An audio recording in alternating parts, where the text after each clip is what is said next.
Court कुछ नहीं करता। जब योगी जी पोस्टर लगवाते हैं तो कोर्ट रात में कूद जाता है कि नहीं आप गलत कर रहे हैं। जब कहीं पे न्याय होता है तो कोर्ट मूक दर्शक बन के आंखें बंद करके, ये कहीं ना कहीं कांग्रेस शासन में बिठाए गए हुए लोग हैं। ये जब 10 सालों में, 20 सालों में, 70 सालों में कांग्रेस ने यही खोखला किया है कि ये कहीं ना कहीं उन्हीं के लोग हैं, उन्हीं के जज हैं, उन्हीं की पार्टियां हैं और वही फैसला वो सुनाते हैं जो वो लिखा जाता है।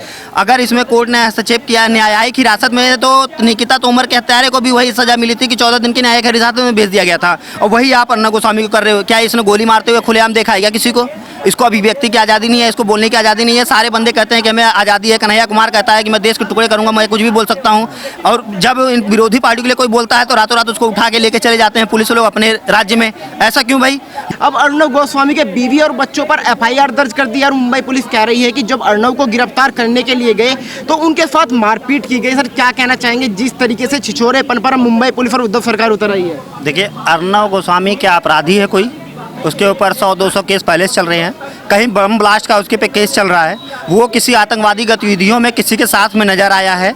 कोई कुछ नहीं है। वो केवल देश की आवाज़, सच्चाई की आवाज़ उठा रहा है, इसलिए लगातार उसको फंसाया जा रहा है। अर्नब गोस्वामी एक ऐसा बंदा है जो कहीं ना कहीं अपने हित की, देश के हित की बात करता है। वो ये नहीं दिखाता है अपने चैनल पे कि अमेरिका में राष्ट्रपति कौन बन रहा है। वो ये नहीं दिखाता कि चीन में इस समय वहाँ पे लोग क्या खा रहे हैं, क्या नहीं खा रहे हैं, पाकिस्तान में भूखमरी फैली है कि नहीं फैली है। वो ये चीज़ नहीं दिखाता है। वो ये दिखाता है कि कैसे साधु संतों को मारा जाता है, कैसे सुशांत सिंह राजपूत को मजबूर किया जाता है सुसाइड के लिए, कैसे यहाँ पे हमारे भारत में बोलने वालों के लिए, क्या बोलने की आज़ादी सिर्फ कन्हैया कुमार और शर्जील इमाम को ही है और किसी को बोलने की आज़ादी नहीं है। हम लोगों को बोलने की आज़ादी नहीं है। वो लोग देश के अगर टुकड़े करते हैं तो यही विरोधी दल वाले कहते हैं, यही जितने देश के गद्दार हो चुके हैं, यहाँ भारत में रहते हैं, हमारे ही खाते हैं और हमारे लिए एक जड़ खोद रहे हैं, गड्ढा खोद रहे हैं। ये लोग कहते हैं कि आपको आज़ादी नहीं है, लेकिन कन्हैया कुमार को है, देश को टुकड़े करने का है।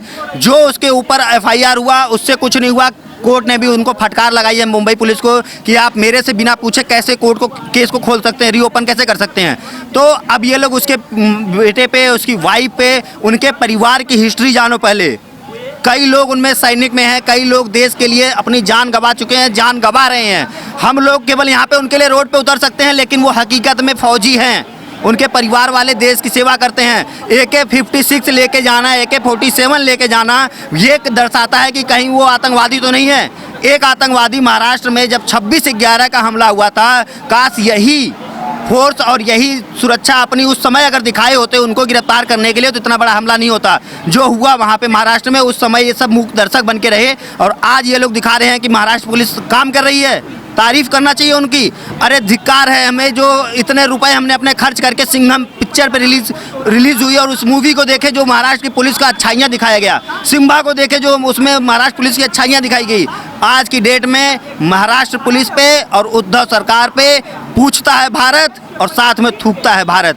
ये कहीं ना कहीं एक तरफा बयानबाजी, एक तरफा सरकार और हमारे केंद्र में बैठे माननीय सभी मंत्रियों जी से मैं कहना चाहता हूं कि कोई एक्शन लीजिए, नहीं तो ऐसा ना हो कि आपको वोट महंगाई के लिए नहीं दिया गया था, देश की रक्षा के लिए दिया गया था और आप उस पर खड़े उतरिए। अच्छा, आपने मंत्रियों की बात की कि मैं मंत्रियों से पूछता हूँ, आपने देखा होगा जब से अर्नब गोस्वामी की गिरफ्तारी हुई है हर राज्य में धरना प्रदर्शन हो रहा है, लेकिन महाराष्ट्र में देख लीजिए किसी बीजेपी के नेता, चाहे वो नीतीश राणे हो, चाहे वो नारायण राणे हो, चाहे देवेंद्र फडणवीस हो, प्रदर्शन तो दूर की बात है, कोई बयानबाजी तक उन्होंने नहीं की। बयानबाजी से बचते नजर आए और आज राज्यपाल के पास जा रहे हैं। क्या लगता है क्या वहाँ पर जाकर ज्ञापन खेलेंगे? अब ये जब देख रहे हैं कि पूरे भारत में बीजेपी का विरोध होने लग गया है, पूरे भारत में सब लोग कह रहे हैं कि मोदी जी कुछ करिए, बिहार का चुनाव तो आप बाद में भी जीत लेंगे, ऐसा ना हो कि आपके बिहार के चुनाव के चक्कर में, उपचुनाव के चक्कर में, राज्यसभा के चुनाव के चक्कर में वहाँ पे एक हत्या हो जाए और उस हत्या के चक्कर में आपको करोड़ों लोग जो आपको 300 सीट से ज़्यादा दे के आपको बहुमत में बिठाए हैं, कल को ऐसा ना हो कि आप 50 पे ही सिमट जाओ। इसलिए आप चुनाव देखिए, काम करिए, आप चुनाव अपने आप जीत लेंगे। आप हमारे लिए लड़िए तो हम आपको बिना प्रचार के ही वोट देंगे। ये कहीं ना कहीं देखा जाता है उत्तर प्रदेश में कि योगी शासन में काम अगर हो रहा है तो लोग बिना प्रचार के भी योगी जी को वोट देते हैं और जिताते हैं। यही देन है कि बिना किसी के खड़े हुए 8 राज्यसभा सांसद निर्विरोध चुने गए हैं। ये कहीं ना कहीं देखा जाता है कि आप काम करोगे तो हम आपको वोट देंगे, आप प्रचार करोगे और काम नहीं करोगे तो हम कांग्रेस की तरह वोट नहीं देंगे, आपकी भी पार्टी नस्तनाबूद हो जाएगी। ये उसी लिए केवल एक दिखावा है, ये केवल एक ड्रामा है सभी पार्टियों का। मैं कहना चाहूँगा कोई भी नहीं है इसमें। यहाँ पे बड़े पैमाने पे कांग्रेस यहाँ पे धरना दे रही है। उनका रीज़न क्या है कि दलित लड़कियों के साथ, मतलब क्या स्वर्ण लड़कियों के साथ कुछ भी हो, उनके साथ रेप हो तो तुम्हारे लिए चलेगा? ये है कांग्रेस पार्टी की मानसिकता। तो ये कहीं ना कहीं इनको अपने लिए बदलना पड़ेगा, अपने लिए स्टैंड लेना पड़ेगा। हम आलू प्याज 10 रुपये और महंगा खाएंगे, लेकिन अर्नव के बारे में आप सोचिए, देश के बारे में सोचिए। या तो अगर 2018 का केस खुल सकता है तो मैं कह रहा हूँ कि 2006 का भी केस खुलना चाहिए।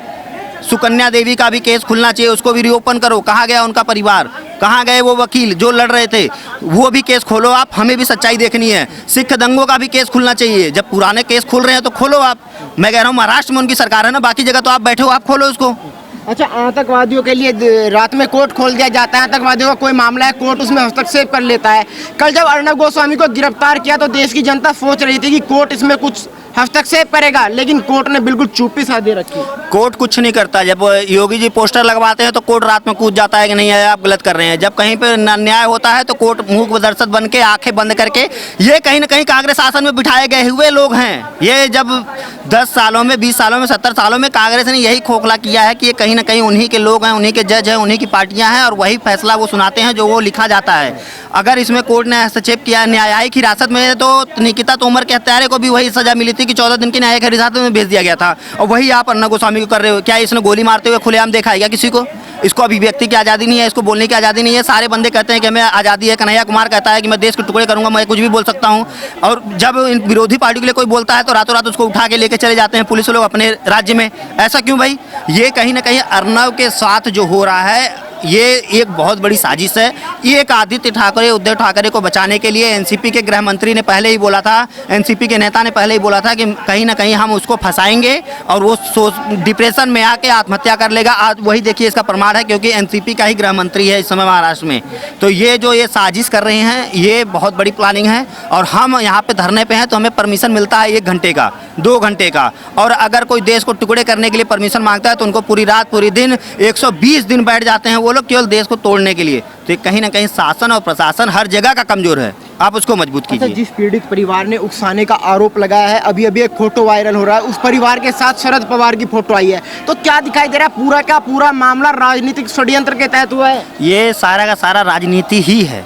एक नाम को डुबाने के लिए, कहते हैं ना कि एक झूठ को बोलने के लिए 100 झूठ छुपाने पड़ते हैं। तो यही है कि एक नाम को बचाने के लिए आज वहाँ पे 100 नाम बदनाम हो चुके हैं। और 100 नाम जब बदनाम होंगे तो वहाँ पे 1000 नाम और आएंगे। तो ये कहीं ना कहीं केवल एक बंदे को बचाने के लिए, एक आदित्य ठाकरे के बचाने के लिए ये सारी की सारी षड्यंत्र चल रहे हैं। ये लोग उसको बचाने के लिए अपने ईमान, अपनी पार्टी, पॉलिटिकल सब कैरियर दाव पे लगा चुके हैं। शिवसेना का एक पहले ही बहुत ज़मीनी स्तर से इसका यही इतिहास रहा है कि ये कहीं ना कहीं हमेशा गुंडों का ही साथ पार्टी काम करती आ रही है। ये कभी यूपी वालों को वहाँ से मार के भगाई है, कभी बिहार वालों को मार के भगाई है। आज तक उसके कब्जे में बीएमसी है, वहाँ पे बिना चुनाव के ही वो अपने अंडर में रख रखी है। कहीं ना कहीं ये गुंडागर्दी है जो साफ अब हमें देखने को मिल रहा है। लोग कहते हैं कि बाला साहब ठाकरे, मैं भी उनकी इज्जत करता हूँ। क्यों? क्योंकि वो हिंदूवादी नेता थे, हिंदुत्व के लिए लड़ते थे, हिंदुत्व के लिए बोलते थे। लेकिन अब ये आ गए हैं मराठा, मराठा, मैं मराठा हूँ। ये वहाँ की पब्लिक को भी भड़काते हैं और लोगों को मरवाते हैं। कोई भी अगर वहाँ पे ज़मीन खरीद के 3 महीने वहाँ पे नहीं रहता है तो ये वहाँ के लोकल पब्लिक वहाँ पे कब्जा कर लेती है और बाद में सरकार भी उन्हीं के साथ देती है। तो ये जो गुंडागर्दी एक लोकल में चल रहा है, पहले लोग कहते थे कि गुंडागर्दी चल रहा है, बिहार में बहुत ज़्यादा गुंडागर्दी है, उत्तर प्रदेश में बहुत ज़्यादा गुंडागर्दी है। आज उन्हें देखना चाहिए कि गुंडागर्दी है कहाँ पे।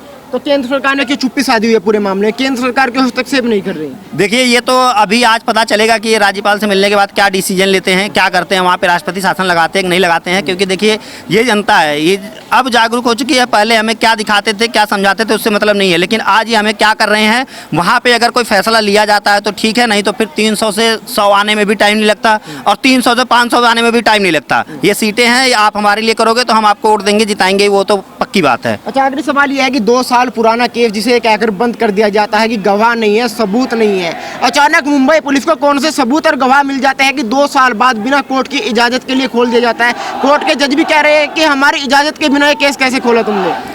देखिए, जब कहते हैं ना कि एक बंदा गड्ढे में गिर रहा है तो उसको बचाने के लिए 10 बंदे और कुछ जाते हैं, वो 10 भी उसी गड्ढे में गिरते हैं। एक को बचाने के लिए आपने केस ओपन कर दिया। अब ये नहीं जानते कि आप जितने बंद केसेस हैं, जितने भी हाईलाइटेड केसेस थे जो बंद कर दिए गए थे, जिनकी जांच ही नहीं हुई थी, वो सारे केस खुलने चाहिए। आप केस खोलो, सिख दंगे खोलो, 1975 का खोलो, 1990 जो अयोध्या में साधु संतों को मरवाया गया, आप वो खोलिए, सारे केस रीओपन करिए। आप हमें ये भी बताइए कि महात्मा गांधी को नाथूराम गोडसे ने क्यों मारा। आप हमें सारी जानकारी A to Z दीजिए, क्योंकि हमें उस समय नहीं मालूम था, लेकिन आज हम जब मालूम करने के लिए खड़े हो रहे हैं रोडों पे, तो आप वो केस भी खोलिए। इसके लिए ना तो उद्धव सरकार करेगी कुछ, ना तो कांग्रेस करेगी कुछ। मैं कहता हूँ माननीय मोदी जी से, आप इसको सारे केस को ओपन कराइए और उसमें हकीकत में जाइए कि आखिर में इतने बंदों की हत्या हुई किस लिए थी, क्या शासन था वहाँ पे, क्या ऐसा माहौल बना हुआ था कि इतने लोगों को मारने का आदेश दे दिया गया।